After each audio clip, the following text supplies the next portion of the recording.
নমস্কার বন্ধুরা, মুনিয়ার রন্ধনশৈলী চ্যানেলে আপনাদের সবাইকে স্বাগত। আশা করি আপনারা সবাই খুব ভালো আছেন। বন্ধুরা, আজকে একদম নতুন একটা ডেজার্ট নিয়ে হাজির হয়েছি।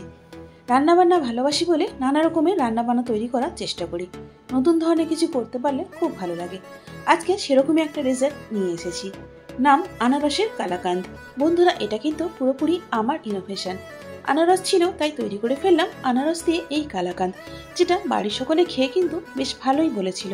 কালাকাঁদ নিশ্চয়ই আপনারা অনেকবারই খেয়েছেন, তবে এবার একবার তৈরি করে দেখুন এই আনারসের কালাকাঁদ।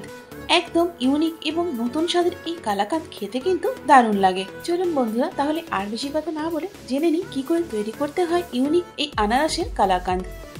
এখানে আমি 1 লিটার ফুল ক্রিম দুধের ছানা নিয়েছি।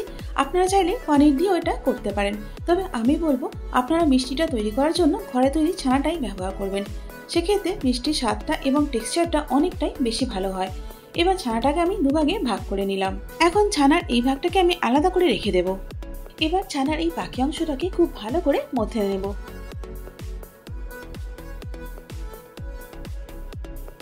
দেখুন বন্ধুরা, এখানে আমি 3-4 মিনিট ছানাটা মথে নিয়েছি, আর 3-4 মিনিট পরে ছানাটা কিন্তু একদম মোলায়েম হয়ে গেছে। এখন এই মথে নেওয়া ছানাটাকে আলাদা করে সরিয়ে রেখে দেব। শুরুতে যে ছানাটা আলাদা করে রেখেছিলাম, এখন সেটা নিয়ে ক্রাম্বল করে নেব, অর্থাৎ একটু ভালো করে ভেঙে নেব। আর ছানাটা ক্রাম্বল করার সময় এটা খেয়াল রাখতে হবে যাতে করে এর মধ্যে ছানার কোনো বড় টুকরো না থাকে। যদি আপনারা খুব ভালো করে লক্ষ্য করেন বন্ধুরা, তাহলে দেখতে পাবেন এখানে আমি ছানাটা পুরোপুরি ক্রাম্বল করে নিয়েছি, আর এর মধ্যে সেরকম ভাবে ছানা কিন্তু কোনো বড় অংশ নেই। আমি এই কন্টেনারটার মধ্যে কালাকাঁদটা সেট করে নেব, সেই জন্য এর মধ্যে একটুখানি ঘি আগের থেকে ব্রাশ করে নিচ্ছি। এখানে আমি 1 কাপ আনারসের টুকরো নিয়েছি। এখন এগুলোকে আমি ব্লেন্ড করে নেব। দেখুন বন্ধুরা, এখানে আমার আনারসের টুকরোগুলো ব্লেন্ড করা হয়ে গেছে। কালাকাঁদটা তৈরি করার জন্য এখন কড়াইয়ের মধ্যে মথে নেওয়া ছানাটা দিয়ে নিলাম। এবার ছানাটাকে একটু স্প্যাচুলা দিয়ে হালকা করে ভেঙে দিচ্ছি। এবার এর মধ্যে দিয়ে দিচ্ছি 1/4 কাপ কনডেন্স মিল্ক। এখন কনডেন্স মিল্কটা ছানার সঙ্গে খুব ভালো করে মিশিয়ে নিচ্ছি। এখানে একটা কথা বলি বন্ধুরা, এই ডেজার্টটা তৈরি করার সময় গ্যাসের হিটটা কিন্তু শুরুর থেকেই লো টু মিডিয়ামে রেখে করতে হবে। কনডেন্স মিল্কটা ছানার সঙ্গে ভালো করে মিশিয়ে নেওয়ার পর এখন এখানে দিয়ে দিচ্ছি 1/4 কাপ মিল্ক পাউডার। এর পরিবর্তে আপনারা খোয়া ক্ষীরও দিতে পারেন। এর সাথে এখানে দিয়ে দিচ্ছি 2 চিমটি নুন। এই নুনটা দিলে মিষ্টির স্বাদটা কিন্তু দ্বিগুণ হয়ে যাবে, এটা কিন্তু আপনারা অবশ্যই দেবেন। এবার মিল্ক পাউডারটা ছানার সঙ্গে ভালো করে মিশিয়ে নেব। সবকিছু একসঙ্গে খুব ভালো করে মিশিয়ে নেওয়া হয়ে গেছে। এবার এখানে দিয়ে দিচ্ছি আগের থেকে ক্রাম্বল করে রাখা ছানাটা। এখন এই ক্রাম্বল করে নেওয়া ছানাটা বাকি ছানার মিশ্রণের সঙ্গে ভালো করে মিশিয়ে নেব। বন্ধুরা, আমরা তো সবাই এটা জানি যে কালাকাঁদ একটু হালকা মিষ্টি হয়, সেই জন্য মিষ্টির পরিমাণটা আমি এখানে একটু কমই রেখেছি। যদি আপনারা মিষ্টিটা একটু বেশি পছন্দ করেন, সেক্ষেত্রে কনডেন্সড মিল্কের পরিমাণটা একটু বাড়িয়ে নেবেন। এখন কালাকাঁদের মিশ্রণের মধ্যে দিয়ে দিচ্ছি 1/2 কাপ ছোট ছোট টুকরো করে নেওয়া আনারস। এখন এর মধ্যে দিয়ে দিচ্ছি কয়েক ফোঁটা pineapple essence. Now time to mix mix mix. এখন এই আনারসি কালাকাঁদটা মিডিয়াম হিটে 5 থেকে 7 মিনিটের জন্য নাড়াচাড়া করে নেব। মিডিয়াম হিটে 7 মিনিট নাড়াচাড়া করার পর কালাকাঁদের ময়েশ্চার অনেকটাই শুকনো হয়ে এসছে, আর দেখুন টেক্সচারটা একদম পারফেক্টলি কালাকাঁদের মতো হয়ে গেছে। ঠিক এই সময় আমরা এটাকে নামিয়ে ফেলবো। যে কন্টেনারটার মধ্যে আগে থেকে ঘি ব্রাশ করে রেখেছিলাম, এখন সেটার মধ্যে কালাকাঁদের মিক্সচারটা ঢেলে দিচ্ছি। এখন কালাকাঁদটাকে সেট করে নেব।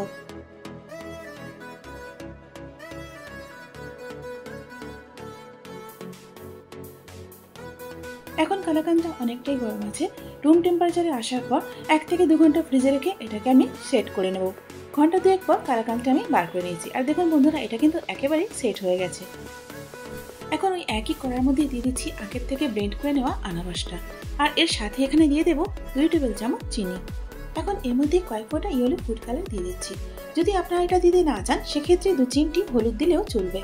এখন লো হিটে সমস্ত কিছু খুব ভালো করে মিক্স করে নেওয়ার পর চিনিটা গলে যাওয়া অবধি অপেক্ষা করব। মিনিট 2 লো হিটে নেড়ে নেওয়ার পর চিনিটা ভালো মতো গলে গিয়ে মিশে গেছে। এখন এর মধ্যে দিয়ে দিচ্ছি 1 চা চামচ আগার আগার পাউডার, যেটাকে আমি 1.5 টেবিল চামচ জল দিয়ে গুলে নিয়েছি। আগার আগার পাউডারটা দেওয়ার পর এটাকে কিন্তু বেশিক্ষণ গরম হিটে রান্না করা যাবে না। 30 থেকে 35 সেকেন্ড নেড়ে নেব, তারপরে এটা নামিয়ে ফেলবো। বন্ধুরা, কালাকাঁদের উপরে দেওয়ার জন্য এখানে আগার আগার পাউডার দিয়ে জেলিটা আমি তৈরি করে নিলাম। বন্ধুরা এখন এই আনারসি কালাকান্দের উপরে আনারসের যে জেলিটা তৈরি করেছিলাম সেটা দিয়ে দিচ্ছি। আর এটা একটু কিন্তু তাড়াতাড়ি করতে হবে, তা নাহলে কিন্তু যেহেতু এর মধ্যে আগার আগার দেওয়া আছে সেই জন্য এই জেলিটা কিন্তু খুব তাড়াতাড়ি জমে যাবে। আর এই জেলিটার জন্য আনারসি কালাকান্দটা দেখতে এবং খেতে কিন্তু একদম অন্যরকম লাগে। সুতরাং এই জেলিটা কিন্তু অবশ্যই তৈরি করে এর মধ্যে দিতে হবে। এখন জেলিটাকে ভালো মতো সেট হওয়ার জন্য 30 মিনিট রেখে দেব।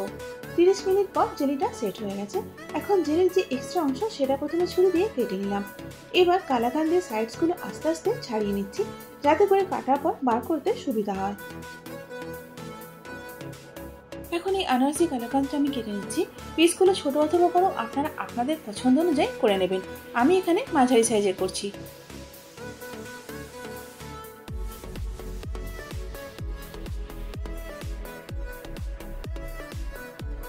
দেখুন বন্ধুরা, এখানে আমাদের আনারসি কালাকান্দ খাওয়ার জন্য একেবারে তৈরি। আমি এবার দেখাচ্ছি আপনাদের এর টেক্সচারটা, একদম পারফেক্ট কালাকান্দ। চলুন বন্ধুরা, এবার তাহলে আনারসি কালাকান্দটা পরিবেশন করে ফেলি। তাহলে দেখলেন তো বন্ধুরা, ইনস্ট্যান্ট আনারসি কালাকান্দ কত সহজে আর কম সময়ের মধ্যে আমরা তৈরি করে ফেললাম। এই আনারসি কালাকান্দ দেখতে যতটা আকর্ষণীয়, খেতে কিন্তু তার চেয়ে কয়েক গুণ বেশি লোভনীয়। সুতরাং বন্ধুরা, আপনারা অবশ্যই এটা একবার ট্রাই করুন। আর আপনাদের কেমন লাগলো সেটা আমাকে কমেন্টস করে জানান। আর এই রেসিপি সংক্রান্ত কোনো প্রশ্ন যদি আপনাদের থাকে সেটাও আমাকে কমেন্টস করে জানান। আশা করি আজকের ভিডিওটা আপনাদের ভালো লেগেছে। যদি ভালো লেগে থাকে তাহলে একটা লাইক করে দিন, আর তারই সাথে বন্ধু বান্ধব এবং পরিজনের মধ্যেও শেয়ার করে দিন।